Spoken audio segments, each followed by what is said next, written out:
The off-script lines from Tiffany Stratton and Charlotte Flair's controversial segment on SmackDown this past Friday have now been revealed as more details about possible heat between the two backstage in WWE are being revealed as well. Speaking of Flair, the Nature Boy Ric Flair, the WWE Hall of Famer, confirms he will miss WrestleMania 41 due to his contract with AEW. Former NXT Women's Champion Giulia returns last night, and a fatal four-way match is confirmed for the Women's Championship at Stand and Deliver. Two more names qualify for the Women's North American Championship ladder match at the upcoming PLE. Dark State win their first NXT TV match. WWE Tag Team Champions The Street Profits appeared last night on NXT. Swipe Right are defeated by the WWE NXT Tag Team Champions. Several matches and segments have been confirmed for next week's edition of WWE NXT on the CW, as well as several matches and segments being confirmed for tonight's episode of AEW Dynamite on TBS.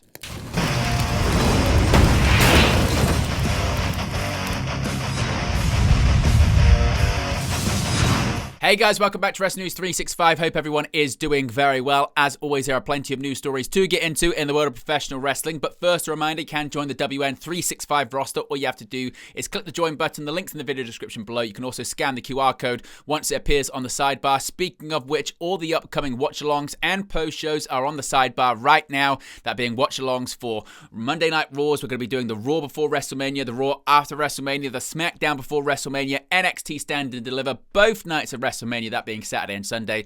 All the details are in the sidebar. In addition, we're now close to 20,560 subscribers. If you haven't already, be sure to subscribe as we keep expanding the Wrestle News universe. Let's get in to more details now coming out about that controversial segment Friday on SmackDown between WWE Women's Champion Tiffany Stratton and Charlotte Flair. Just which lines were in the script and which lines were not. We've got more details in this finally. Now, exactly how Charlotte Flair and Tiffany Stratton's WWE SmackDown segment went off script has now possibly been revealed. This past Friday's WWE SmackDown saw a heated exchange take place between WrestleMania 41 opponents Charlotte Flair and Tiffany Stratton, with personal shots being fired between the two stars. With it since being reported that the segment went off script, we now have details regarding exactly what lines weren't planned in for the segment ahead of time, courtesy of Brian Alvarez on Wrestling Observer Live. Alvarez said, quote, "Tiffany starts doing all of her lines. She mentions that Charlotte is a Nepo baby, which is a scripted line, but then Charlotte jumps in with Nepo Queen, the number one Nepo baby. This was not in the script." Then she starts making fun of Tiffany's voice, which was absolutely not in the script. She's ridiculing her and doing the high-pitched voice thing.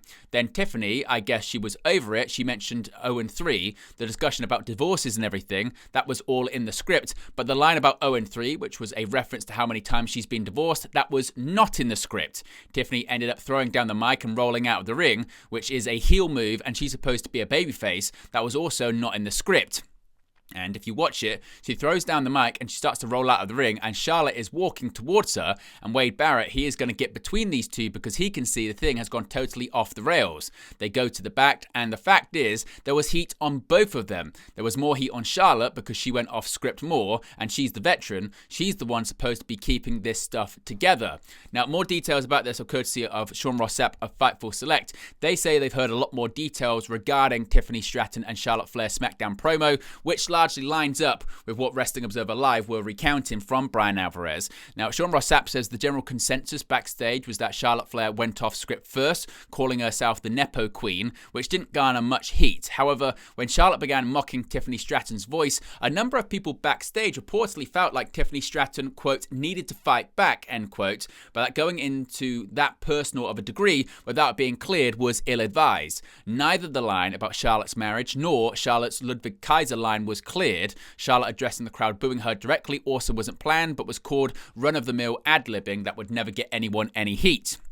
Digital producers were instructed to edit the personal relationship references and Charlotte making fun of Tiffany's voice from the YouTube editions. The general reaction backstage was some confusion when Charlotte emulated Tiffany, and the general oh shit when Tiffany and Charlotte got deeply personal. There reportedly was heat on both women for the situation, which was referred to as a wreck. Now, Fightful say they didn't hear of any issues backstage afterwards. Many at WWE Raw got a laugh out of Ludwig Kaiser being a good sport and playing it up online. Of course, if we get any more details, we'll let you know in a future video.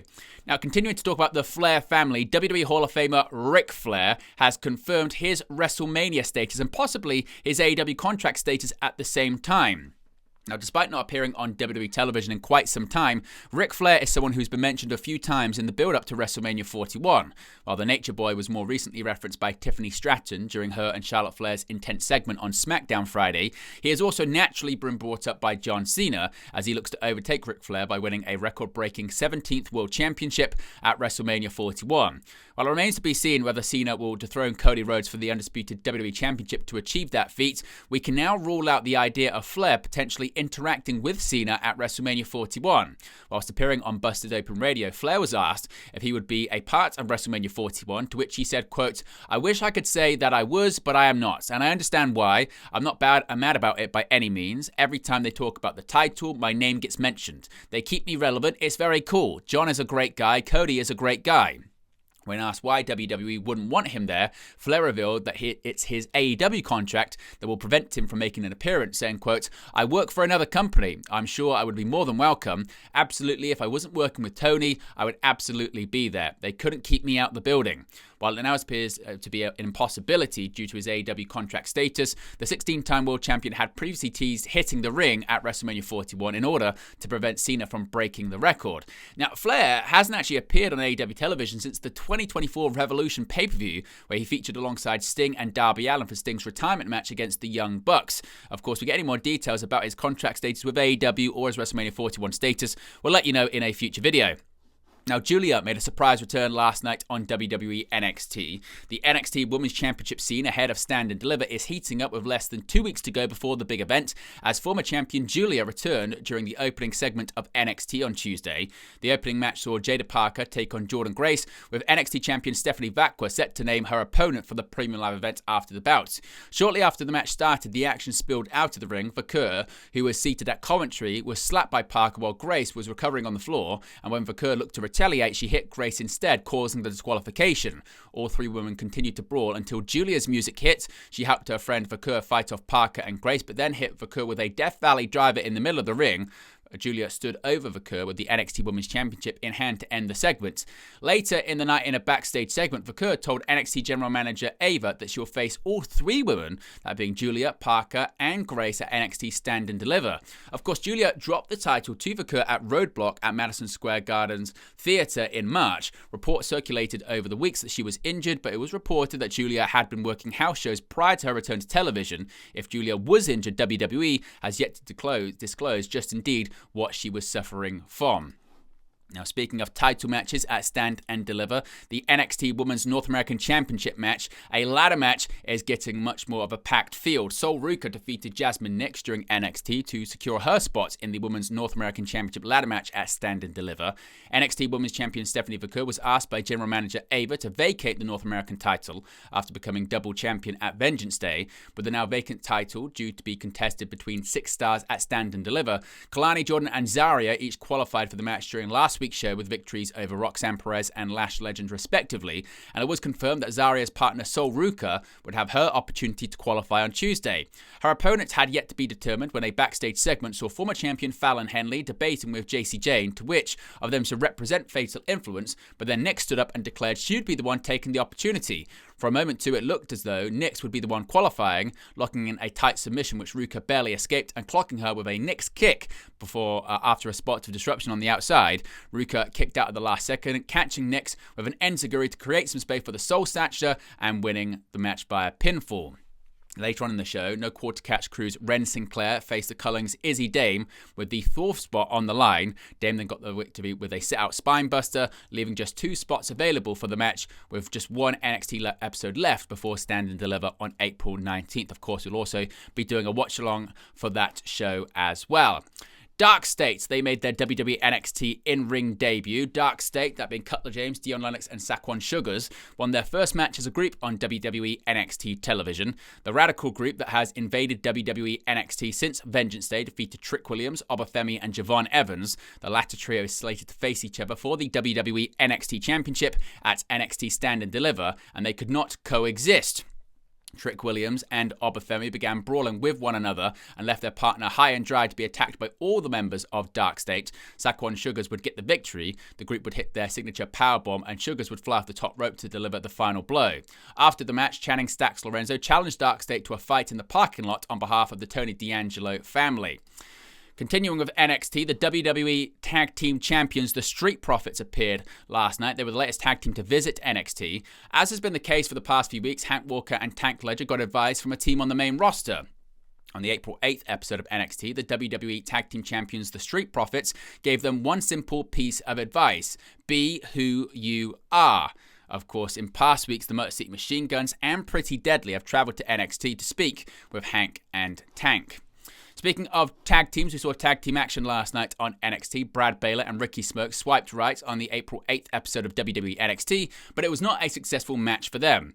WWE Evolve competitors and current Wrestling Open Tag Team Champions Swipe Right, that being Brad Baylor and Ricky Smokes, made their in-ring debuts on WWE NXT. They wrestled the current NXT Tag Team Champions Nathan Frazer and Axiom in a losing effort. They also confronted Hank Walker and Tank Ledger, who appeared willing to give the fledgling tag team some advice, but they did not seem interested.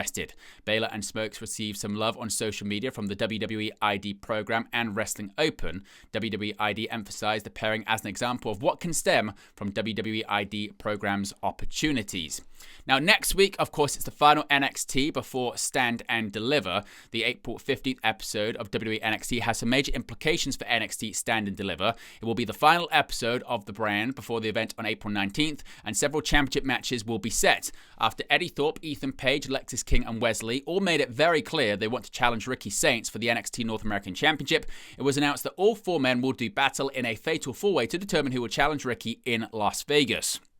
Furthermore, it was announced that qualifying matches for the upcoming NXT Women's North American Championship ladder match will take place. Thus far, Zarya, Sol Ruka, Izzy Dame, and Kalani Jordan have all qualified, and Ava announced there would be no second chances for those who have already failed to qualify to earn a spot in the match. Rounding out the announcements, the NXT Tag Team Championship match for NXT Stand and Deliver will be made as Nathan Frazer and Axiom will defend against the winners of a gauntlet match. The match will feature Hank and Tank Ledger, the Culling, and Tyson DuPont and Tariq versus Josh Briggs and Yoshiki Inamura versus No Quarter Catch Crew's Miles Bourne and Tavern Heights. To close the show, Channing Stacks Lorenzo of the Tony D'Angelo family challenged Dark State to a fight in the parking lot. And finally, several matches and segments are confirmed for tonight's episode of AEW Dynamite. Of course, it's the post-AEW Dynasty episode of the show. AEW announced that Swerve Strickland would take on Pack of the Death Riders on the April 9th episode of AEW Dynamite. Strickland lost in the main event of AEW Dynasty to Jon Moxley after the Young Bucks made their return, hitting the EVP trigger on Swerve. Plus, the Women's Owen Hart Foundation Cup tournament action continues on this Wednesday's episode of AEW Dynamite, and Timeless Tony Storm will have the best seat in the house. Tony Khan announced on social media that Thunder Rosa and Chris Statlander will face off in the tournament's quarterfinals on the April 9th episode of AEW Dynamite. This is the first ever match, and Timeless Tony Storm will provide commentary. The tournament winner will compete for the Women's World Championship at AEW All in Texas in July, and if Storm manages to maintain control of the championship, she could face one of these two women. Finally, the Death Riders Wheeler Yuta and Claudio Castagnoli will team to face the Ops, Samoa Joe and Hook. Joe and Hook got involved in the Dynasty main event between Swerve and Moxley, helping fend off the Death Riders as they interfered. But there you go, guys, the latest pro wrestling news for you. Be sure to smash a like on the like button. Be sure to subscribe bottom right hand corner. A reminder, you can join the WN365 roster. Click the join button, links in the video description below, or you can scan the QR code. And be sure to subscribe as we get closer to 21,000 subscribers. Of course, it's a big couple of weeks coming up with a lot of big events: WrestleMania, Stand and Deliver, Raws, SmackDowns, and plenty of other content coming soon. So if you haven't already, be sure to subscribe, get your daily news videos, get your countdown videos, and get your watch-alongs and post-shows. Appreciate everyone that's tuned in, and I'll speak to you again very, very soon. Hey guys, thank you for watching, listening, streaming, or however you come across this video today. Be sure to click on the video on the right there to watch our next video, or click the bottom there to subscribe, or the bottom right hand corner. Thank you very much, and I'll speak to you again very soon.